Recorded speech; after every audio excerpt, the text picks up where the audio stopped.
بسم اللہ الرحمن الرحیم۔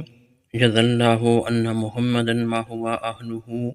حضرت زید بن اسلم رضی اللہ عنہ اپنے والد کا یہ بیان نقل کرتے ہیں کہ حضرت عمر رضی اللہ عنہ ایک دن مسجد نبوی میں آئے تو دیکھا کہ حضرت معاذ بن جبل رضی اللہ عنہ آپ صلی اللہ علیہ وآلہ وسلم کے مزار اقدس کے پاس بیٹھے رو رہے ہیں۔ حضرت عمر رضی اللہ عنہ نے فرمایا، اے معاذ کیوں رو رہے ہو؟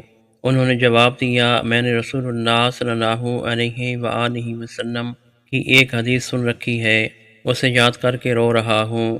وہ حدیث یہ ہے، آپ صلی اللہ علیہ وآلہ وسلم نے فرمایا، ذرا سی ریاکاری بھی شرک ہے، اور جس نے اللہ عز و جل کے دوستوں سے دشمنی رکھی اس نے اللہ تعالیٰ عز و جل کے خلاف اعلان جنگ کر دیا۔ اللہ تعالیٰ عز و جل ان چھپے ہوئے پرہیزگار نیک لوگوں سے محبت کرتا ہے۔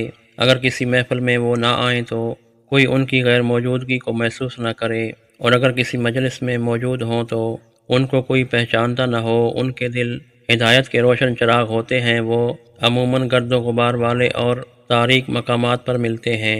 المستدرک الحاکم، حدیث نمبر 4۔